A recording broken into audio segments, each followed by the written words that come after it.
So we were studying about specific heat capacity at constant pressure and specific heat capacity at constant volume, इसको हम पढ़ रहे थे, ठीक है। और इसमें हमने कल देखा कि किस तरह से eight constant pressure and eight constant volume जब हम स्पेसिफिक हीट किसी पर्टिकुलर गैस की अगर ढूंढना चाहते हैं तो उसके लिए हम एनालिसिस करते हैं फर्स्ट लॉ ऑफ थर्मोडायनेमिक्स, है ना। So I just show it to you कि हमने किस तरह से देखा कि स्पेसिफिक हीट कैपेसिटी में हमने देखा as the heat is provided इसका टेम्परेचर बढ़ता है तो कितना अमाउंट ऑफ एनर्जी लगता है उसका टेम्परेचर 1 डिग्री सेल्सियस से या 1 केल्विन से बढ़ाने के लिए, इसको हमने देखा, राइट। और फिर हमने देखा एट कांस्टेंट प्रेशर का मतलब होता है कि वॉल्यूम बदल सकता है लेकिन प्रेशर कांस्टेंट है, Cp is Q upon N delta T। और specific heat at constant volume में यहाँ पर क्या हुआ था याद है? Yes, so here Cv is Q upon N delta T. Very good. Q upon N delta T. Yes. Great. Yes, beta. This is first law of thermodynamics. What is that?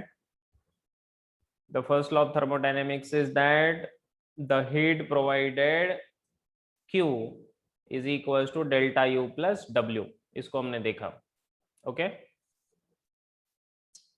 और इसमें मैंने आपसे कहा था कि हीट जो हम देते हैं गैस को तो वो कन्वर्ट हो जाती है, किसमें कन्वर्ट हो जाती है? पहला डेल्टा यू मतलब इंटरनल एनर्जी का चेंज, मतलब उसकी खुद की काइनेटिक एनर्जी का चेंज, है ना। 3/2 केबीटी वाली इंटरनल एनर्जी याद है ना, 3/2 केबीटी पर मॉलिक्यूल। तो इंटरनल एनर्जी बदल जाएगी, इसके कारण टेम्परेचर बदलेगा। और W क्या होता है? Work done. वर्क डन मतलब कितना खर्चा किया। इंटरनल एनर्जी मतलब खुद में कितना समाया, और वर्क डन मतलब कितना खर्चा कर दी एनर्जी, है ना। तो जितनी महीने की सैलरी आई तो उस सैलरी में से उसने सेविंग अकाउंट में कितने डाल दिए और खर्चा कितना कर दिया, है ना। तो ये एनालॉजी से हमने समझा फर्स्ट लॉ ऑफ थर्मोडायनेमिक्स। और इसी का उपयोग करके हमने दो केसेस को पढ़ा कि केस ऑफ कांस्टेंट प्रेशर के केस में जब हमने हीट दिया और कांस्टेंट वॉल्यूम रखा तो वॉल्यूम कांस्टेंट रखने पर वर्क डन 0 हुआ। तो इसके लिए एग्जांपल दिया था मैंने कि एक जब हम कुकिंग करते हैं तो ऊपर से ढकते क्यों हैं? ऊपर से ढकने से क्या होता है कि उसका वॉल्यूम कांस्टेंट हो जाता है, तो जो वेपर्स हैं बाहर नहीं जा पाते, तो खुद की इंटरनल एनर्जी बढ़ाते हैं तो टेम्परेचर जल्दी जल्दी बढ़ता है, तो खाना जल्दी पकता है। क्यों भाई? खाना जल्दी पकेगा, है ना। लेकिन अगर कांस्टेंट प्रेशर रहेगा, वॉल्यूम बदल सकता है, तो ज्यादा से ज्यादा एनर्जी लगेगी, बहुत ज्यादा एनर्जी लगेगी, ठीक है। तो इसको हमने देखा। So this we have understood till now. And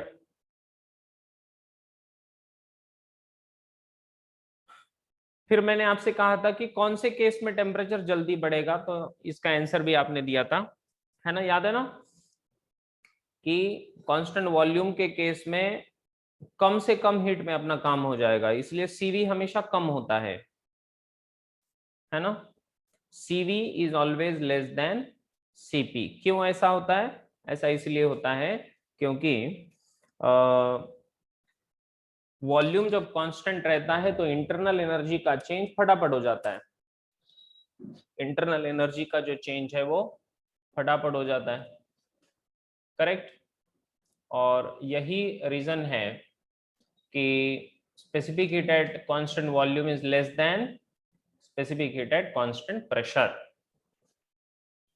so I hope this is clear, okay.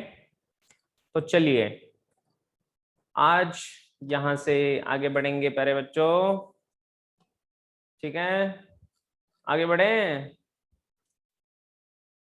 चलिए। So let's go ahead. Today we are going to study ahead, and we will derive one relation between Cp and Cv. okay, so इसी को Mayer's relation कहा जाता है। Okay, तो हम आज एक रिलेशनशिप ढूंढने जा रहे हैं, relation between Cp and Cv। सब लोग ध्यान से सुनना। Okay, are you ready? चलिए, सबसे पहले शुरुआत करते हैं कि अगर मेरे पास सिलेंडर है और इसके अंदर गैस भरी हुई थी, ठीक है, अब इसको मैंने जो हीट दे दी वो है Q, और इस हीट की वजह से इसमें जो इंटरनल एनर्जी का चेंज आया वो अगर है डेल्टा यू, ठीक है, इंटरनल एनर्जी का चेंज कितना है, डेल्टा यू, और इसके ऊपर जो वर्क डन हुआ वो है W। तो according to first law of thermodynamics,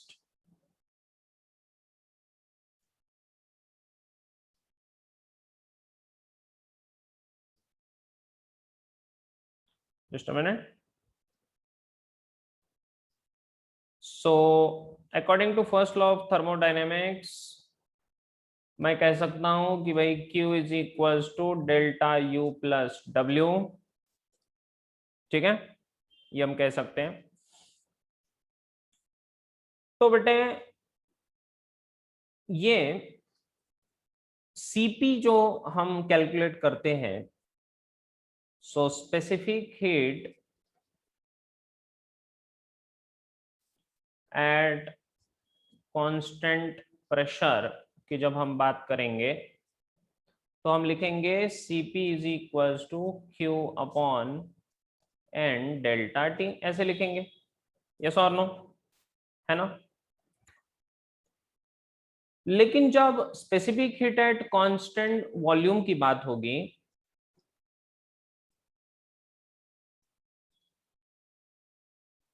constant volume की जब बात होगी तो हम Cv is equals to Q upon n delta T ऐसे लिखते हैं। लेकिन इस केस में बेटे हमने कल प्रूव किया था कि जो हीट एनर्जी है वो सारी की सारी इंटरनल एनर्जी में कन्वर्ट हो जाती है, वर्क डन इसमें 0 होता है, याद आया?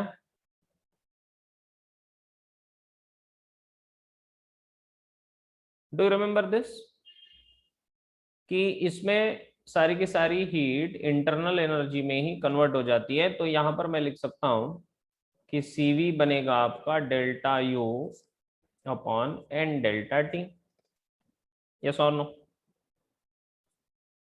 तो ये जो इक्वेशन है, ये ऊपर वाला, यहां से Q को हम बोल सकते हैं Cp into n delta T, agreed, yes और नो। इसको बोल देते हैं इक्वेशन नंबर 1। और यहां से हम बोल सकते हैं कि delta U is equals to Cv into ये एन डेल्टा टी इधर जाएगा, एन डेल्टा टी। ये समझ में आ रहा है सबके? और अब इसको अगर हम पुटअप कर दें आपके ओरिजिनल इक्वेशन में, ओरिजिनल इक्वेशन है Q is equals to delta U plus W, so put 1 and 2 in Q is equals to delta U plus W। इसमें अगर हम पुटअप करें तो Q की जगह पर क्या पुटअप करूंगा मैं, Cp into n delta T is equals to delta U की जगह पर क्या पुटअप करूंगा बेटे, Cv into n delta T plus W, work done. समझ में आया कि नहीं आया बोलो। ठीक है, मैंने क्या किया, पुटअप कर दिए वैल्यूज, इक्वेशन 1 और इक्वेशन 2 को इसमें पुटअप कर दिया। तो अब क्या बनेगा, अब हमें ये पता है कि जो वर्क डन होता है ये हो जाएगा Cp into n delta T, और ये Cv एन डेल्टा टी। जो वर्क डन होता है बेटे, वर्क डन का फॉर्मूला होता है pressure into P delta V. This is the formula for work done. P delta V is the formula for work done. Chemistry में पढ़ा होगा आपने, हाँ जी, है ना। Work done is P delta V. तो P डेल्टा V को एनआरटी के फॉर्म में PV इक्वल्स टू एनआरटी लिख सकते हैं अपन। तो ये हो जाएगा Cp into n delta T is equals to CV n delta T plus n R delta T. ठीक है, तो हर जगह पर मुझे डेल्टा टी दिखाई दे रहा है जिसको मैं कैंसिल कर सकता हूँ, एन दिखाई दे रहा है जिसको मैं कैंसिल कर सकता हूँ। तो मैं लिख सकता हूँ कि भाई Cp is equals to CV plus R. इसका मतलब Cp minus CV is equals to R. ये यहां से एक रिलेशन आया, बहुत ही important relation, very very important relation, जिसमें बेटे आर क्या है, what is this R, where this R is universal gas constant. Universal gas constant इसी को कहा जाता है। सो अगर ये बात समझ में आई हो तो चलिए इसको फटाफट लिख लेते हैं। Note it down, come on. Relation between Cp and Cv, Mayer's relation भी इसी को कहा जाता है। Come on, note it down everyone.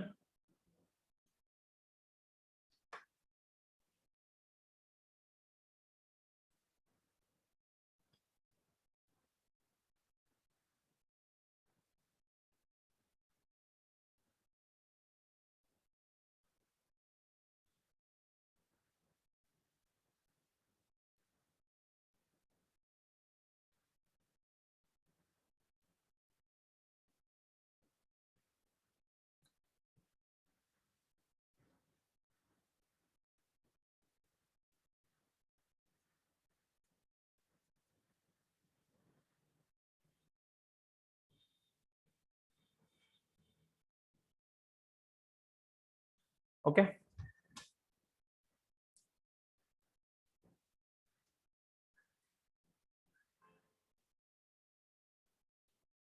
so this is the relation Cp minus Cv equals to R। तो इस पर्टिकुलर रिलेशन को आपको अच्छे से समझना है। ओके,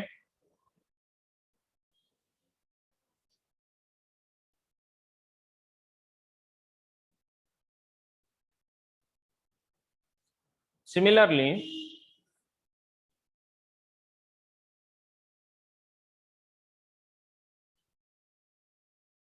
it was found कि Cp माइनस Cv, ये जो दो टर्म्स है किसी गैस के लिए, तो इनका सब्ट्रैक्शन अगर किया जाए तो ये एक यूनिवर्सल गैस कांस्टेंट अगर बनता है, ठीक है। तो उसी तरह से अगर हमने रेशो ले लिया, ratio of Cp and Cv, तो क्या ये भी कांस्टेंट होना चाहिए? जी हाँ, so this also should be constant.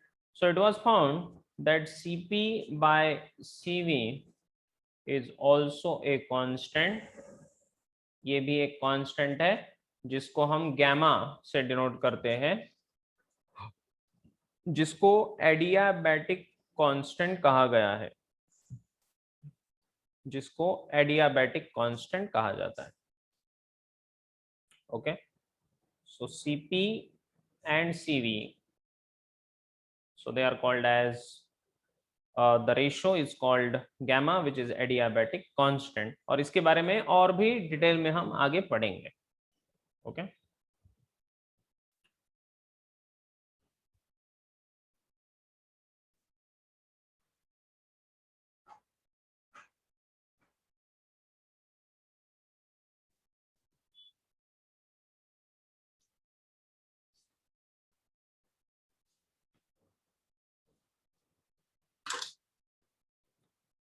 Great. So if you have understood till this point, just type clear in the comment box. Just type clear in the comment box, everyone. अगर आपको ये चीज समझ में आया हो, टाइप क्लियर।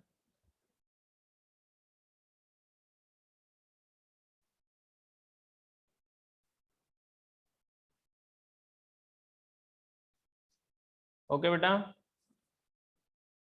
ठीक है।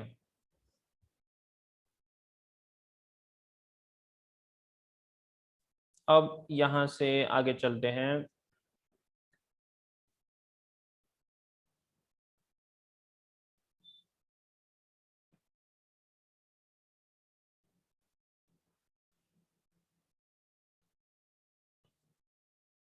तो अब हम वापस चलते हैं अपने concept of degree of freedom और काइनेटिक एनर्जी जो हमने देखा था। तो वहां पर वापस चल के देखते हैं कि उनके वैल्यूज किस तरह से अब सीपी और सीवी से बदलेंगे, किस तरह से अफेक्ट होंगे। So now we are going to C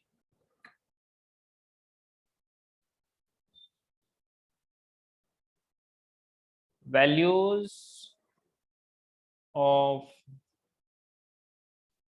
CP and CV for gases. Okay.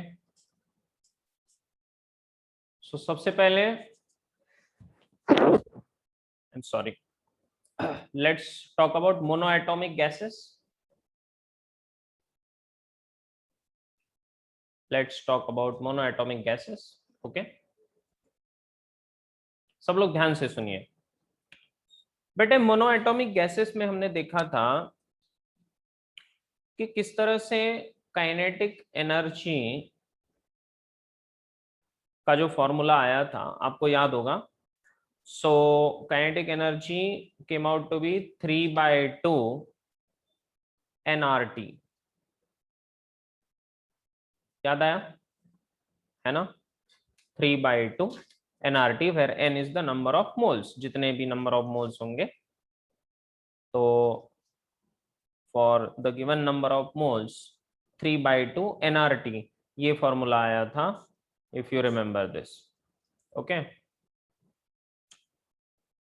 तो अब मैं कह सकता हूं कि ये जो काइनेटिक एनर्जी है, does this kinetic energy represent it's potential energy, है ना? मतलब उसकी जो इंटरनल एनर्जी है वही इंटरनल एनर्जी इसमें कन्वर्ट हो जाती है। So I can say that internal energy becomes 3/2 nRT। ठीक है, और चेंज इन इंटरनल एनर्जी जो होगी वो nR डेल्टा टी ऐसे लिखेंगे। डेल्टा टी मतलब कितना टेम्परेचर आपका बदला। ठीक है, अब ध्यान से सुनिए। अब हमें ये पता है कि ऊपर हमने इक्वेशन नंबर 1 और इक्वेशन 2 जो डिनोट किया था, उसमें डेल्टा यू को हमने क्या लिखा है, देखिए delta U is CV and delta T. ये देखो, do you have this formula? Delta U is equals to CV and delta T. This is an important formula, ये एक इंपॉर्टेंट फॉर्मूला है। ठीक है, तो इसी फॉर्मूले को मैं यूज करने जा रहा हूं। ठीक है, so let us use this particular formula over here. तो यहाँ पर मैं इसी फॉर्मूले को यूज करने जा रहा हूँ। सो लेट्स से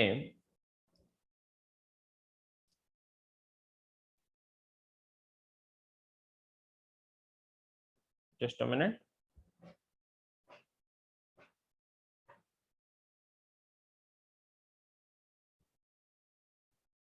यहां से उठा के यहां पर लेके जा रहा हूं। इसी फॉर्मूले को ध्यान से देखना, delta U C V and delta T.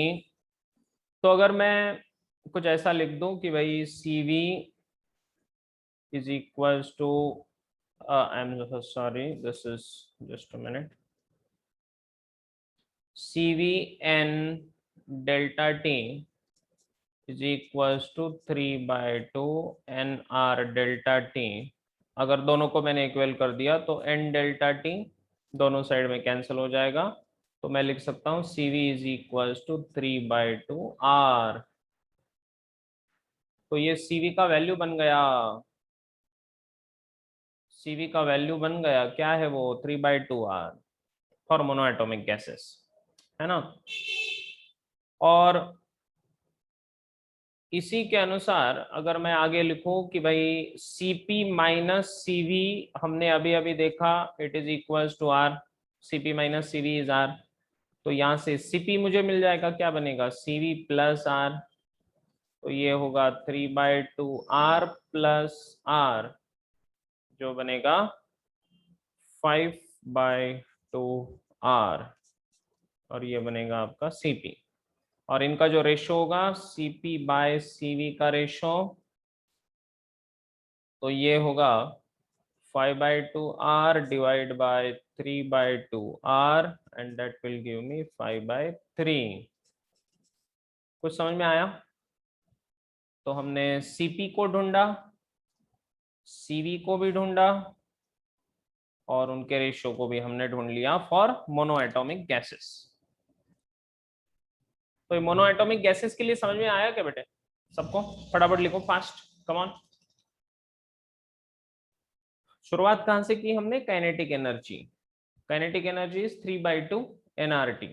तो 3/2 nRT, और डेल्टा यू मतलब internal energy, 3/2 nr delta T होता है। काइनेटिक एनर्जी का मतलब इंटरनल एनर्जी होता है, लेकिन इंटरनल एनर्जी को ऊपर हमने डिफाइन किया था अभी अभी CV एन डेल्टा टी से। तो वहां से उसको उठाया, इससे इक्वेट कर दिया, तो आपका आंसर बन गया CV।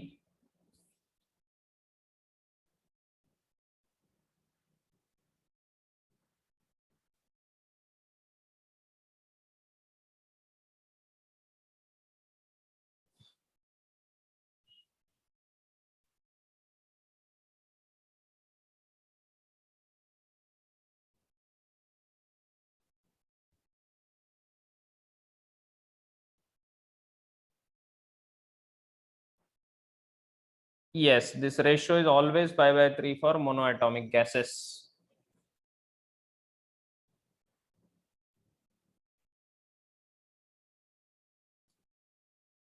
Okay.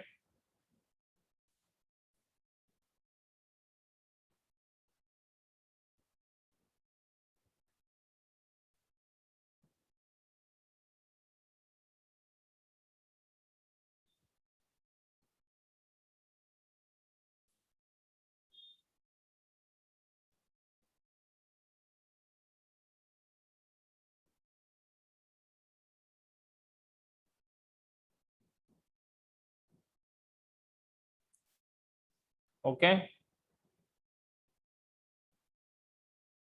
Great.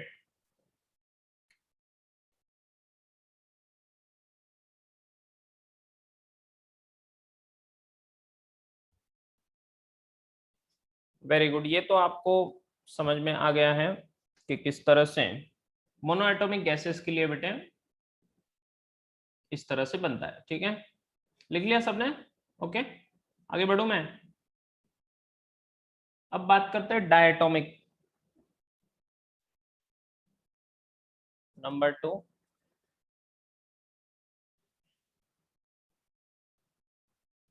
Diatomic gases. Diatomic gases में दो प्रकार के मॉलिक्यूल्स के लिए हम इसको कैलकुलेट करेंगे। उसमें सबसे पहला जो टाइप है वो है rigid, rigid molecules. Rigid molecules के लिए डिग्री ऑफ फ्रीडम आपको बताया था मैंने, डिग्री ऑफ फ्रीडम इनके लिए 5 होता है। इनका डिग्री ऑफ फ्रीडम कितना? 5। मतलब 3 रहेंगे linear degree of freedom translatory, और 2 रहेंगे रोटेटरी। याद आया? और इसीलिए रिजिड मॉलिक्यूल के लिए मैं बोल सकता हूं कि इसका जो इंटरनल एनर्जी रहेगा, इंटरनल एनर्जी इसका रहेगा 5/2 nRT। वो 5/2 kBT वहां पर लिखा था, तो पूरे पूरे गैस के लिए नंबर ऑफ मोल्स से हमने कर दिया nRT। ठीक है, तो आसान हो गया। तो अब this is equals to CV n delta T. तो n डेल्टा टी कैंसल दोनों साइड में, so I can write CV is equals to 5/2 R।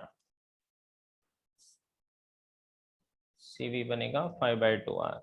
और उसी तरह से CP minus CV equals to R, तो CP is equals to CV plus R। ये बनेगा 5/2 R plus R is 7/2 R।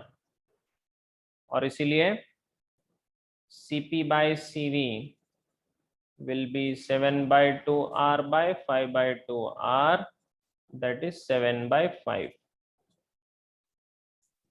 Is it clear? तो 7/2 R इसका CP हो गया, और रेशो गैमा इज 7/5।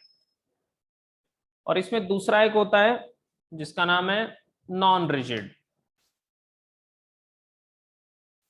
इसका सेकंड वर्जन नॉन रिजिड के लिए होता है, पता है आपको? ठीक है, so that second one non rigid की बात करूंगा, जिसमें 2 वाइब्रेटरी वाले मोशन भी आ जाते हैं, तो इसका डिग्री ऑफ फ्रीडम बन जाता है 7। और इसीलिए इसका internal energy 7/2 nR delta T हो जाता है, जो CV n डेल्टा टी के बराबर होगा। दोनों साइड में n डेल्टा टी कैंसिल होगा, तो इसका CV बन जाएगा 7/2 R। और इसीलिए CP minus CV is equals to R। तो CP बन जाएगा 7/2 R प्लस R, 9/2 R। ठीक है बेटा, और गामा बन जाएगा CP by CV is equals to 9/2 R by 7/2 R। फटाफट लिखिए, आप लोग करिए, खुद से करिए, खुद से करिए।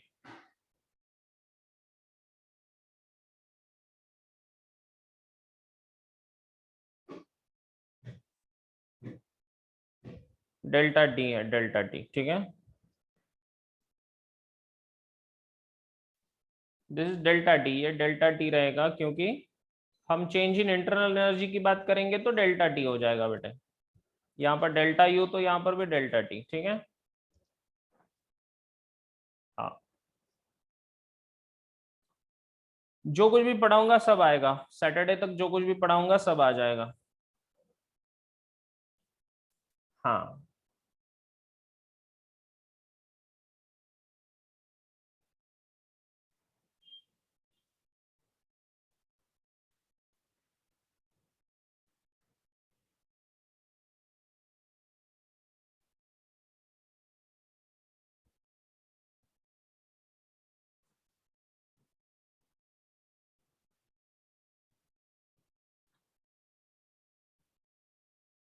सो I will be giving you worksheet.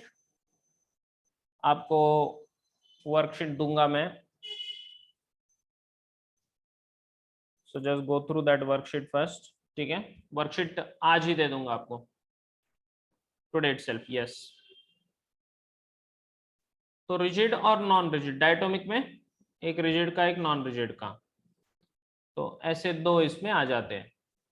ठीक है, अब चलते हैं पॉलीएटॉमिक। तीसरा होता है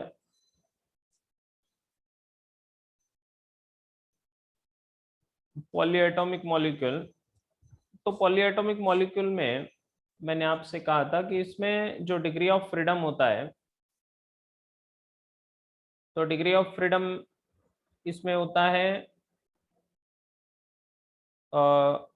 F6 + FV, जिसको मैंने आपको एक्सप्लेन भी किया था कि 6 में ये 6 क्यों आया, 3 + 3 है ना, ये 6 आता है 3 + 3 से। सो 3 इसमें होते हैं ट्रांसलेटरी, 3 होते हैं रोटेटरी, और एफवी का मतलब होता है वाइब्रेटरी। तो वाइब्रेटरी डिपेंड करते हैं। ओके, फिर इसका हमने काइनेटिक एनर्जी भी ढूंढा था, आपको याद होगा। इसका इंटरनल एनर्जी या काइनेटिक एनर्जी जो हमने ढूंढा था, क्या आपको याद है ना? तो हमने 6 × ½ KBT ऐसे करके लिखा था इसको। मतलब यहाँ पर एनआरटी आएगा, ठीक है, एनआर डेल्टा टी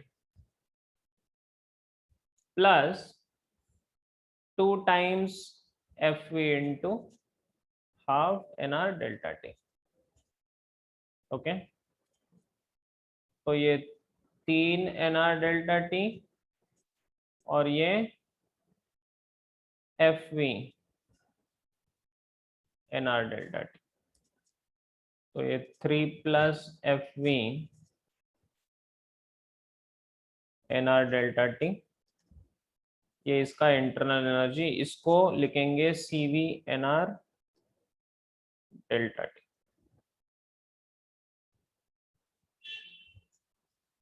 ठीक है, तो बेटे इसका जो CV होगा वो होगा 3 + FVR, और CP क्या होगा? CP होगा CV + R। सो 3 + FVR + R, तो ये कितना होगा? 4 + FVR। समझा क्या? तो ये वैल्यू CV का आ गया और ये CP का, और फिर जो गामा होगा वो होगा CP/CV, 4 + FVR divide by 3 + FVR, ये बनेगा 4 + FV/3 + F। Clear? So this is for polyatomic gases.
हो गया बेटे, समझ में आ रहा है? क्लियर?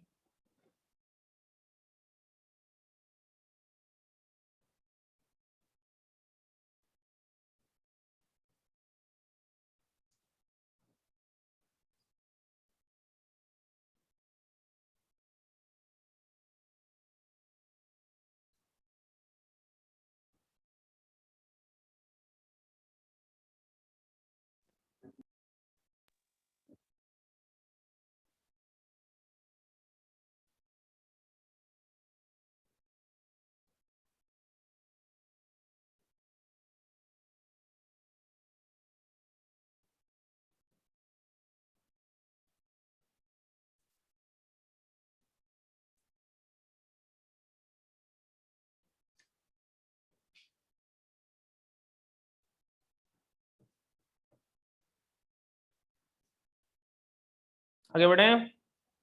हो गया बेटा?